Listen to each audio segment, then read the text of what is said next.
Welcome to Know What I Mean. My name's Oskar.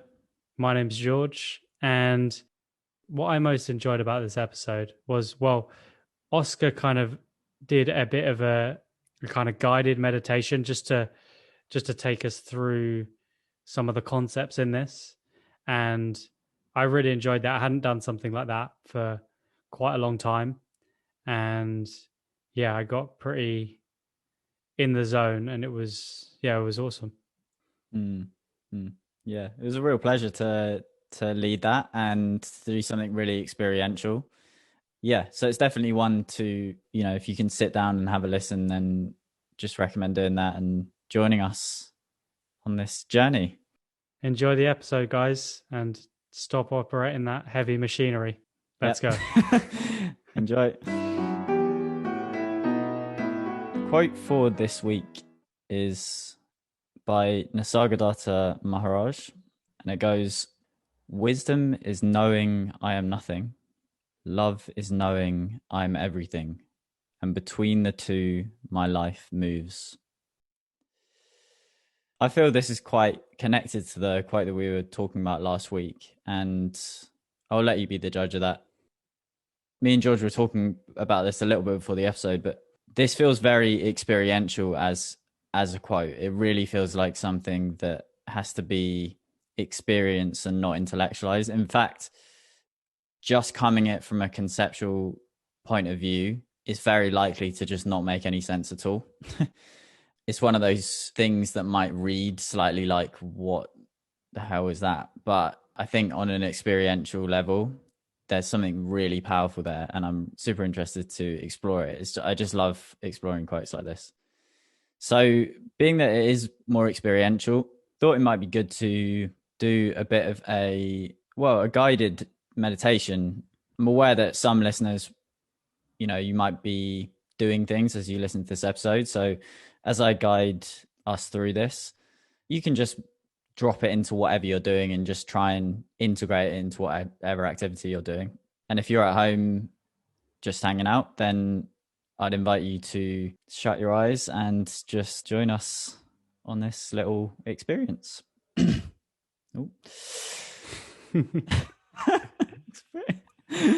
Okay.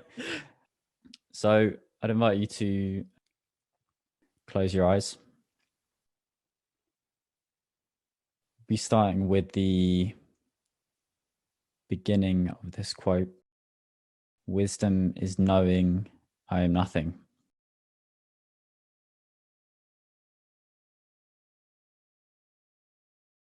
So to start off with, just getting a sense of your contact with the floor.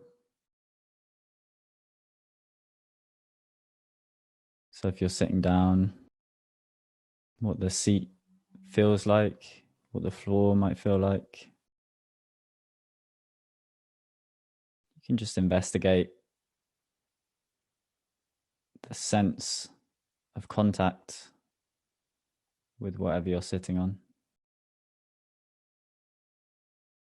We do this just because it's very grounding to come into the body in this way. As humans, we find it quite comforting to have a sense of the ground.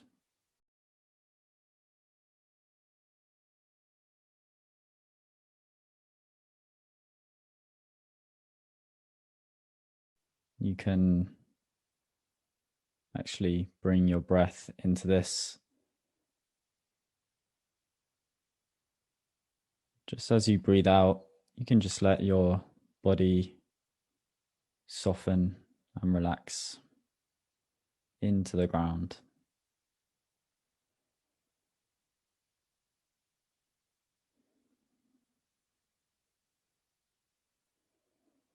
So each out breath, just really settling you into the ground.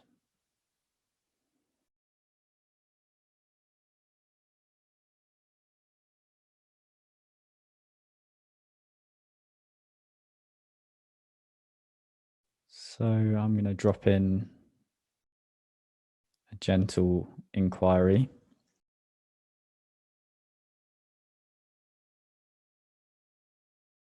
you can just ask yourself in your own mind, who is here today?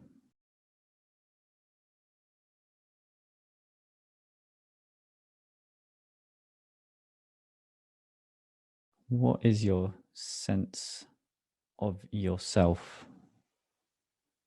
today?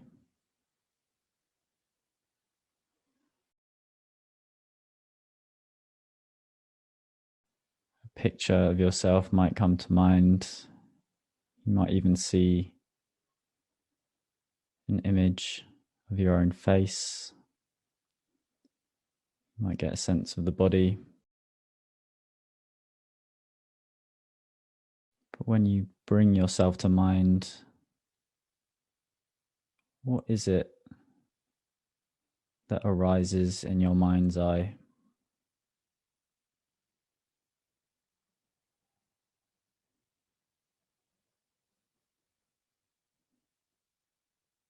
If you have a sense of who that is now, can you be aware of the fact that there is a perceiver to that image of yourself?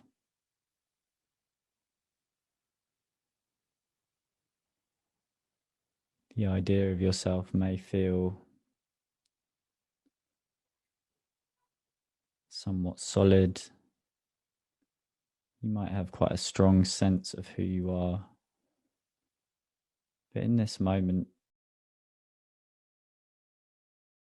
there is a perceiver to that self, a witness.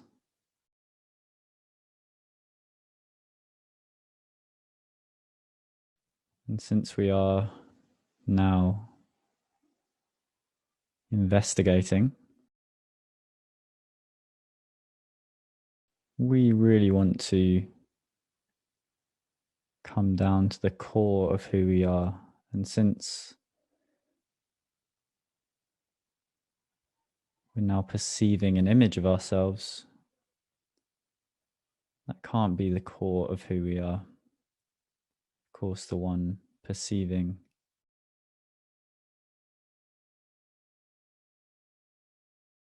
is truer. So we can allow that image of ourselves to loosen and fall away.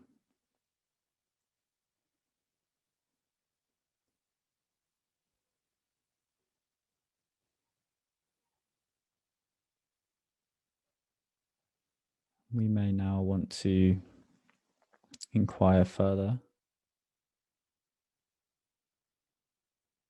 If I am not an image,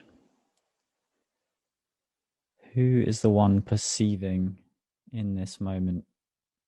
Who is the witness?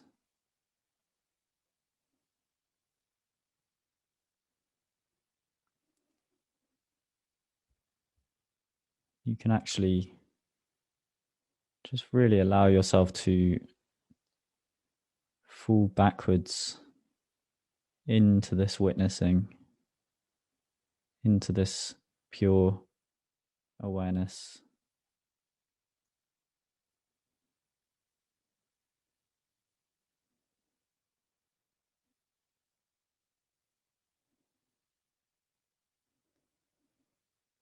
Is there any thoughts of who you are that are now arising?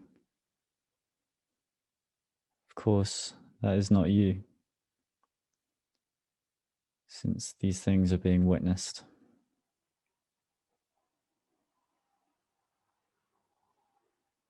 So who is this witness?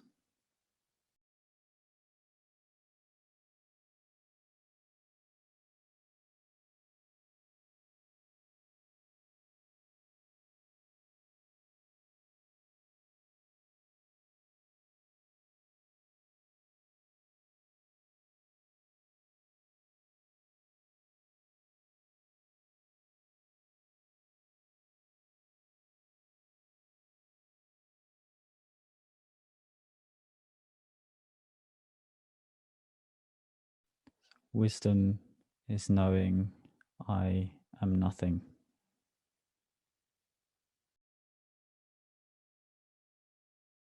That I am ungraspable. I'm just this open space of awareness.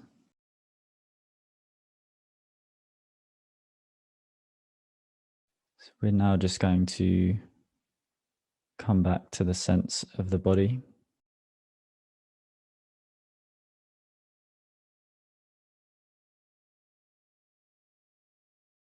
Breathing body.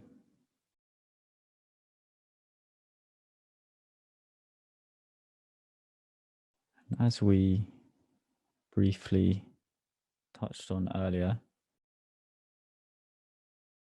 I invite you to again come in contact with the ground. If you're sitting down, that might be the seat. If you're standing up, it might be through your feet.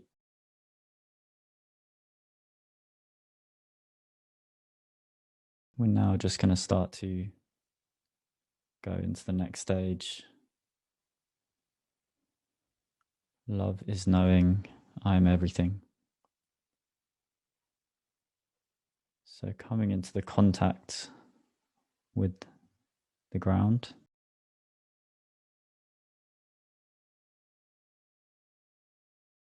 When you really investigate this sensation, can you find a separation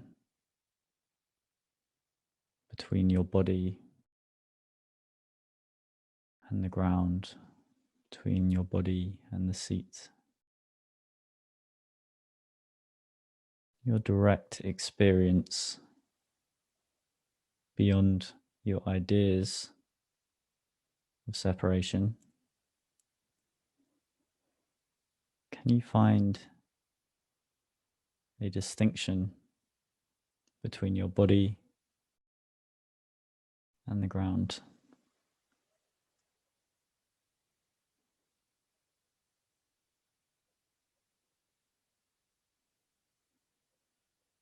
You may find that it is just sensation.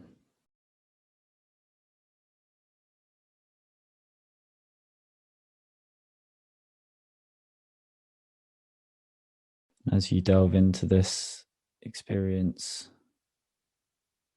this sensation more deeply, I want you to now investigate, can you actually find an edge to this experience? Can you find the edge of the sensation?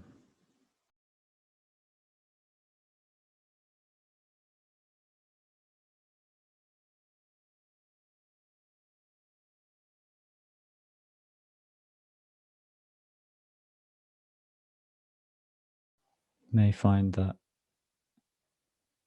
as far as you go, as far as awareness goes, there's not actually a distinct end point to the sensation.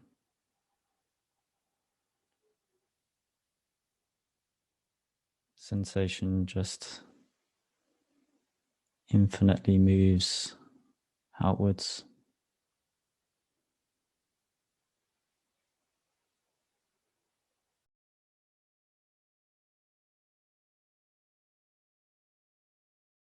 This is the case for the rest of your body. You can allow your awareness to explore your legs.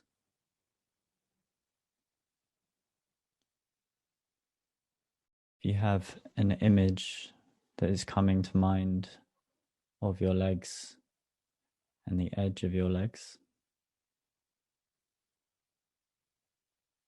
you can just recognize that this is just a picture in your mind.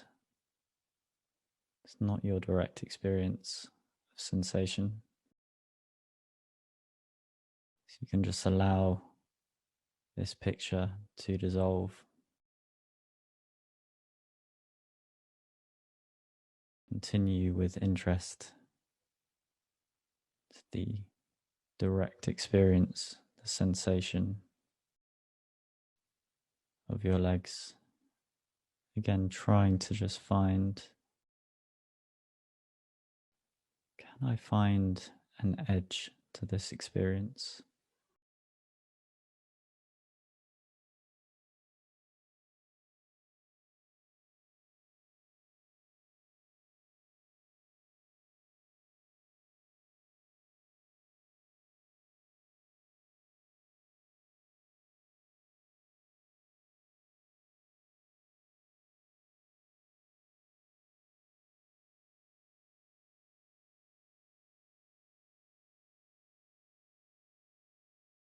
Love is knowing I am everything.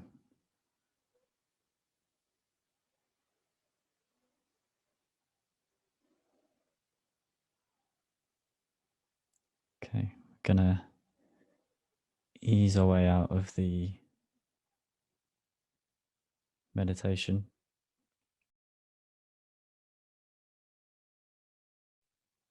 So when you're ready, you can just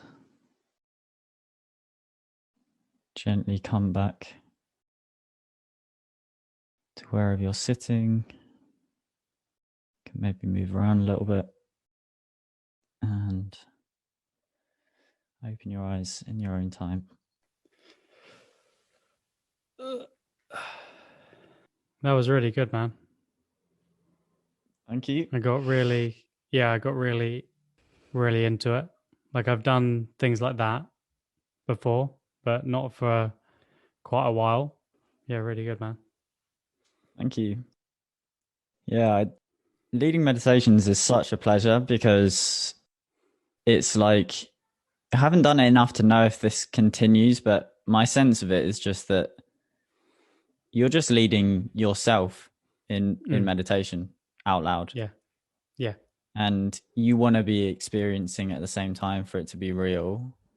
Mm-hmm. And so, yeah, it's just guiding yourself. And it's like that makes it such an interesting and enjoyable process because it's you're getting yourself into a meditative state while also communicating at the same time, which is a really interesting mix.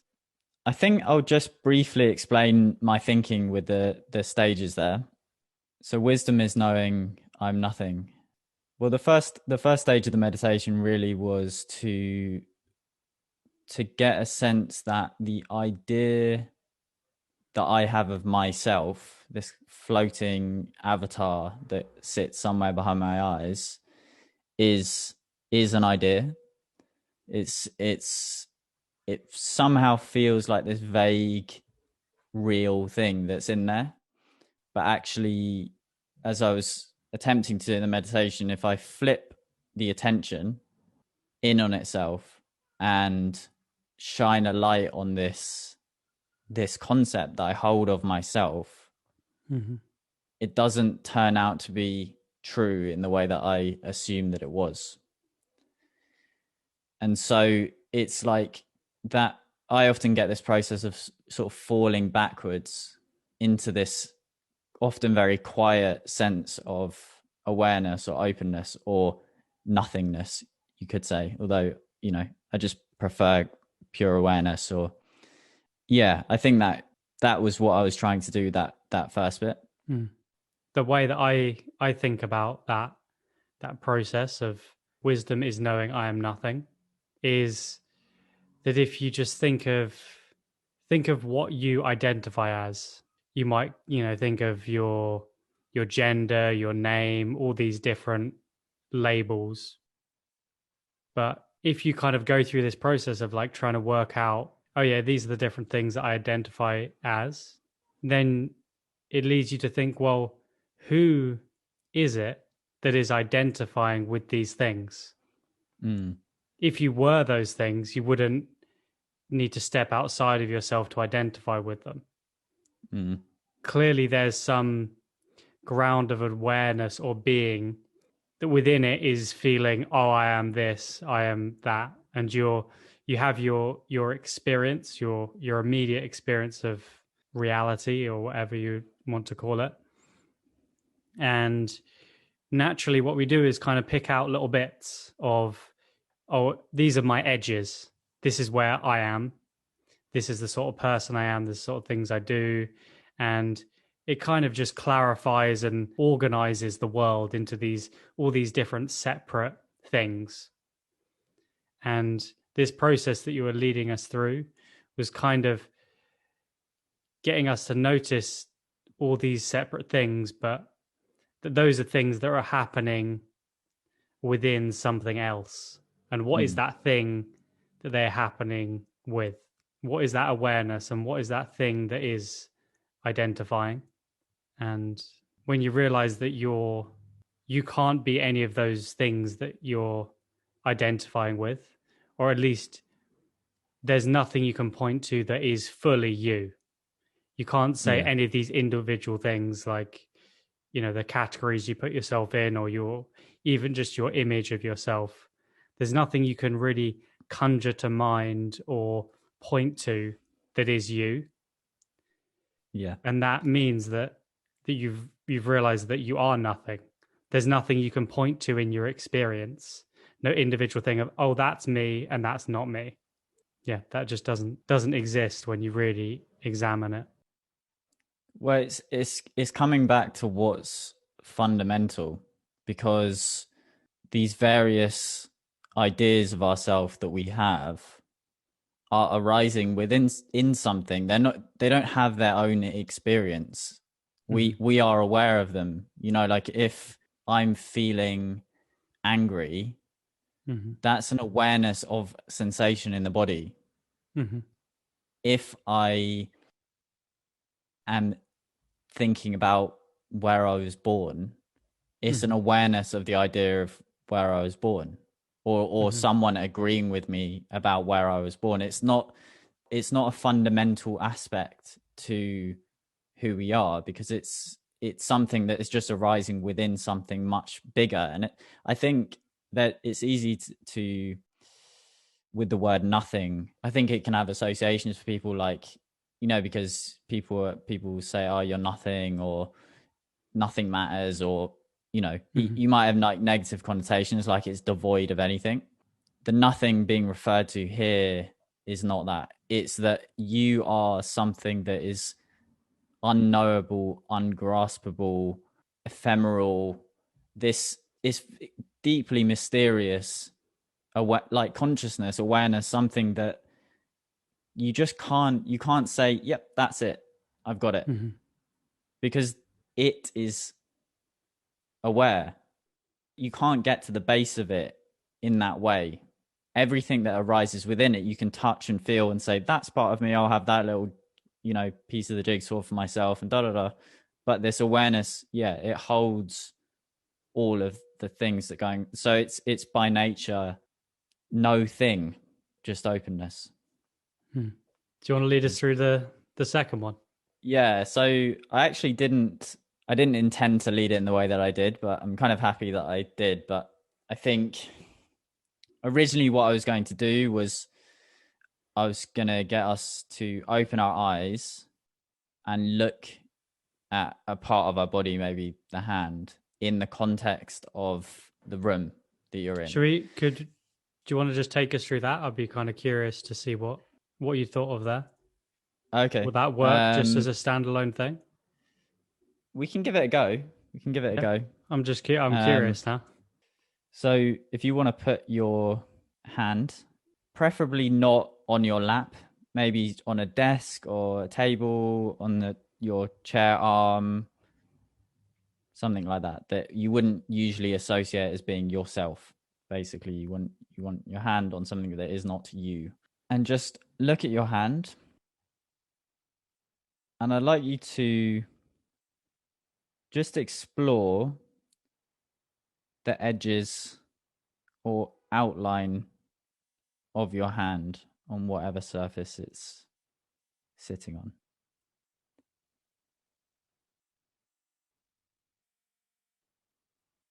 So you can just follow along the edge of your hand.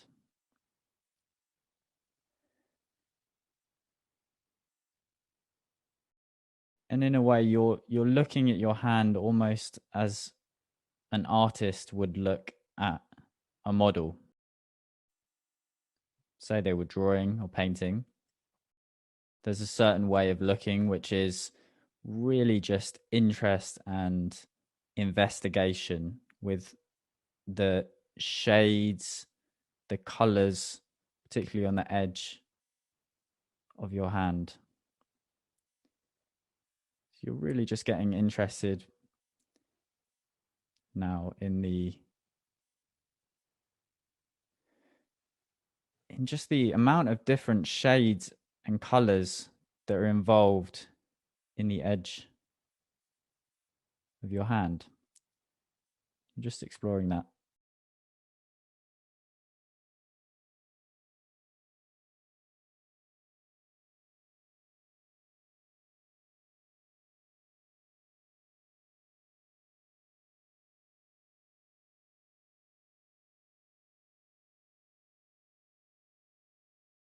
And now, if you want to look at whatever the surface is that your hand's sitting on,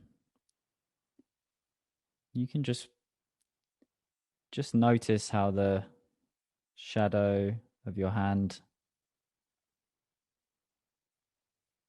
what that's doing to the color of whatever surface your hand's sitting on.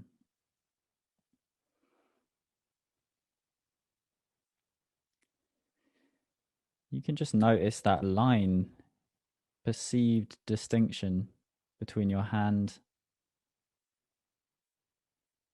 and the surface.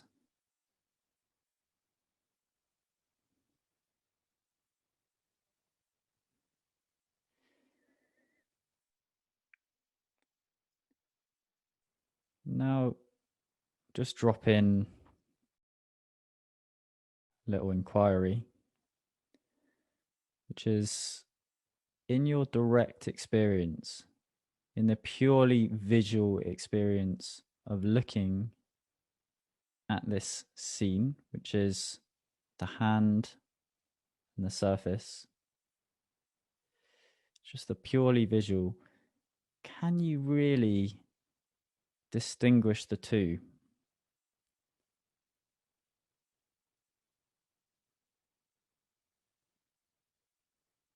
Because you could actually see it as just varying degrees of color.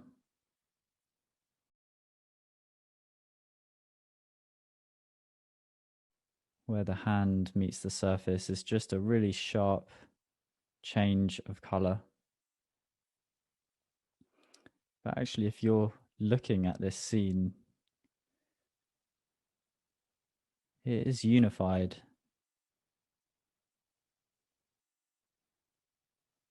It's just this tapestry of color.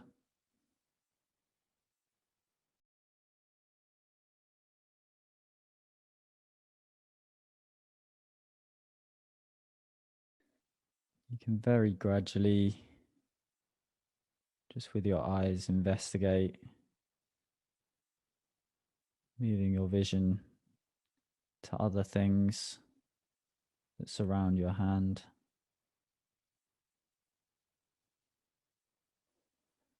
Just notice that all of these things are being perceived in the same awareness as the hand, the same awareness as the table, varying degrees of color. They just all arise effortlessly and equally within this awareness. It's just this tapestry of color.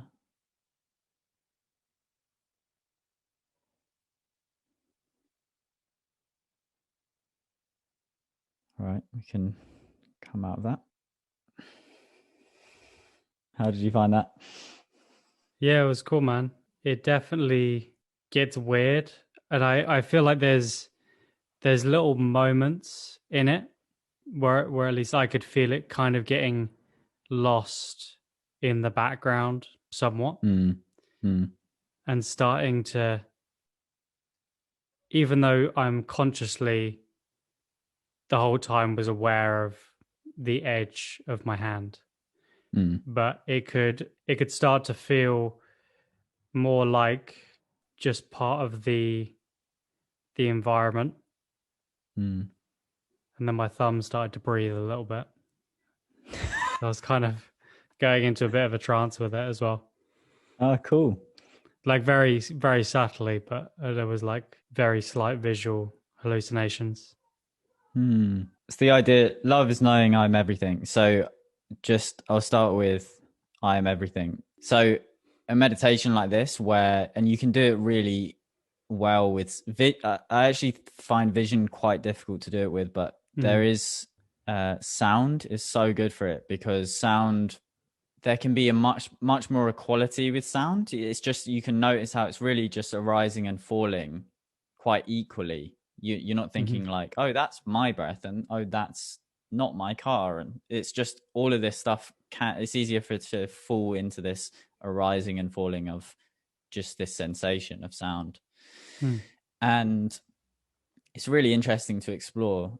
Why it relates to this is that when you've recognized yourself to be this open awareness, things arise equally, whether it's a hand, your hand, a thought, the noise of a car, an emotion. All of these things are just simply arising within this space.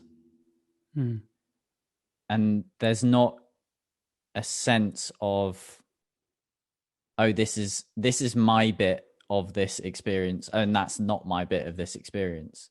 You know, there's a feeling in the body, there's a sound, there's a thought, and it's just this fluctuating sensory experience that's happening, including a sense of identity, and then that drops away. There's that analogy of it being like waves on the ocean, on the top of the ocean. It's just all these ripples, all of one thing, but just these ripples of sensation and experience bobbing up and down.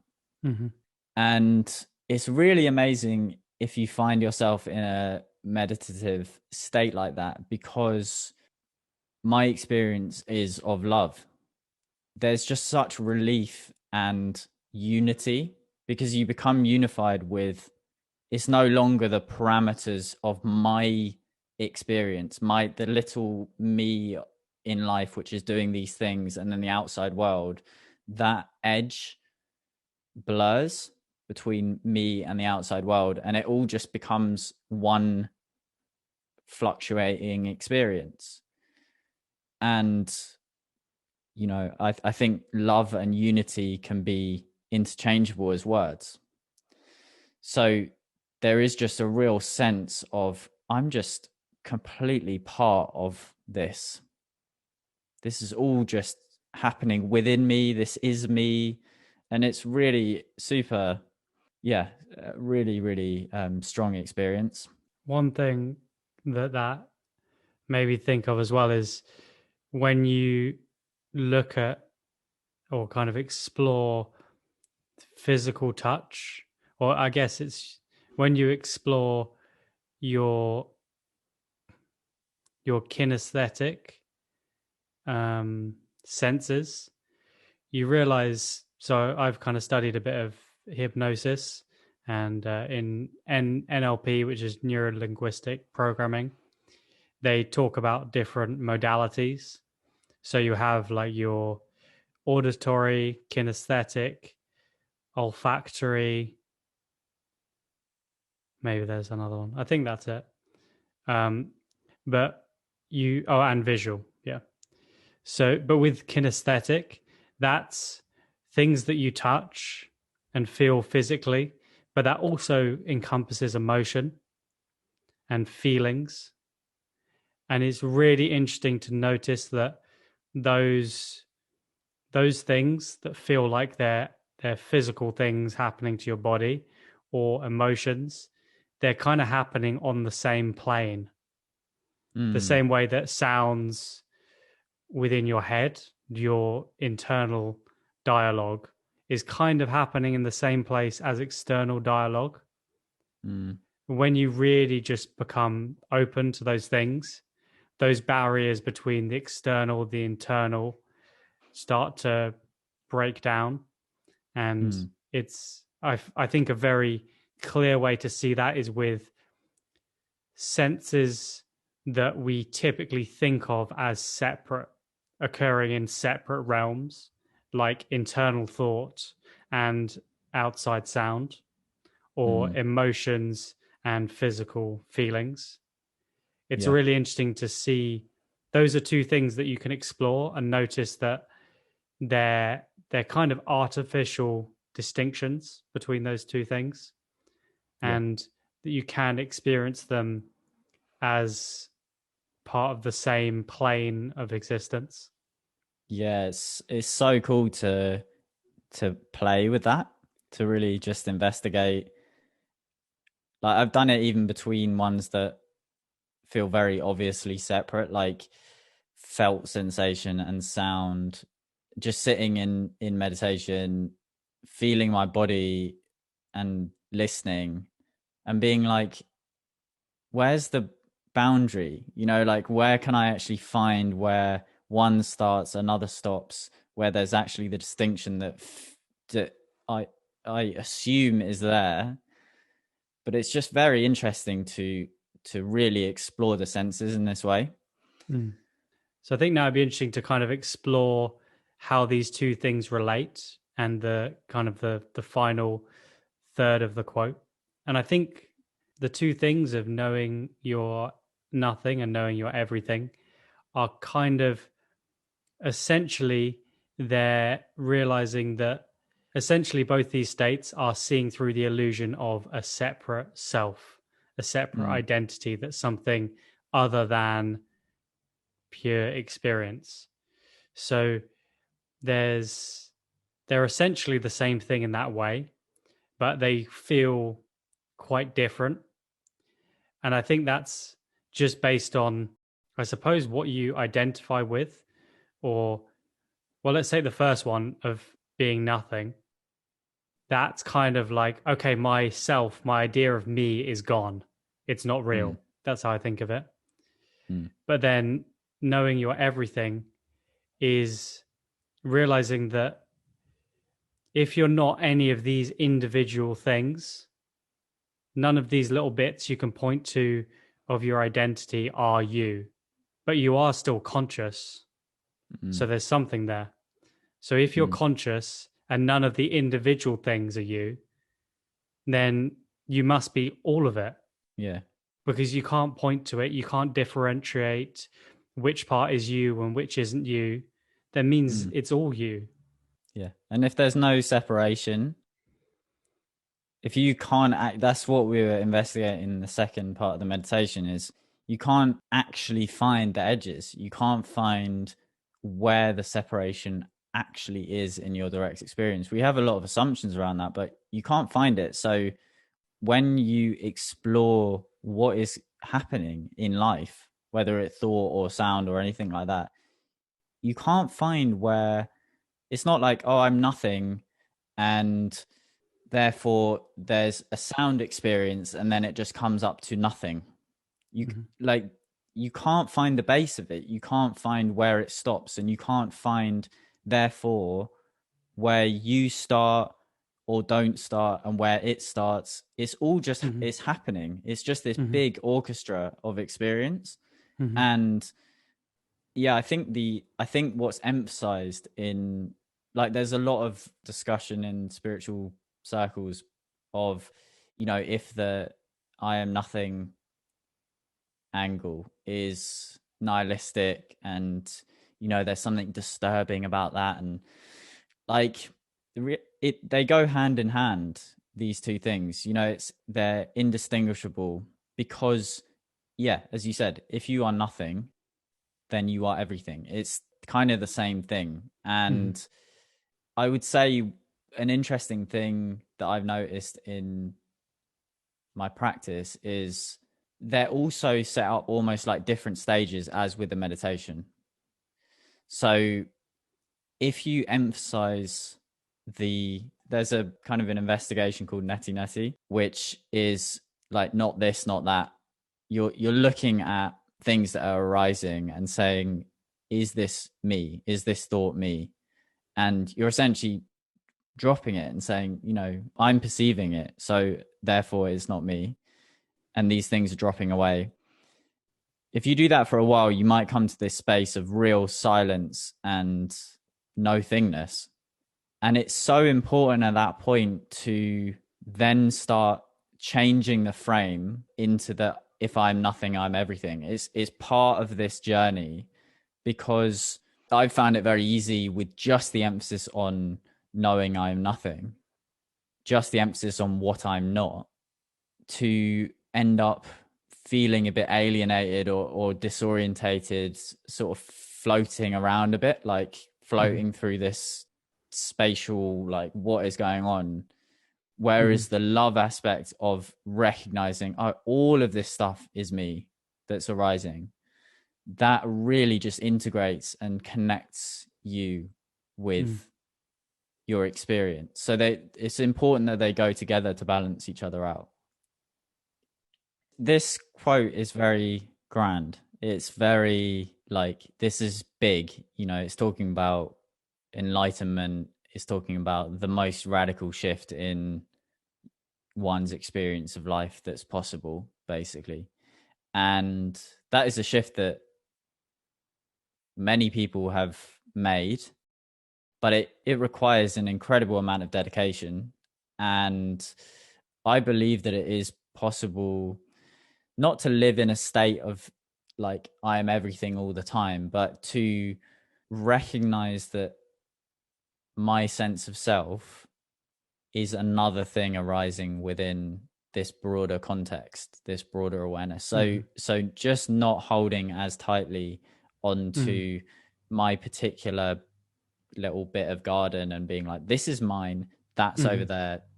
It's basically a life where it's more fluid, and that sense comes up, but it just isn't taken as seriously at all. And I don't know, I'd say that this quote is pointing at something almost like the end game, like the absolute most radical shift that one can make, but that we would all benefit from a degree of both the nothing and everything aspect. So wisdom is knowing I'm nothing. Just recognizing that thoughts are not real. They're not, it doesn't have to, like, I still believe thoughts are real, but as often as I can remember that they are literally just like these kind of funny little conditioned suggestions that happen, as opposed to actual real truths, which they often feel like they are.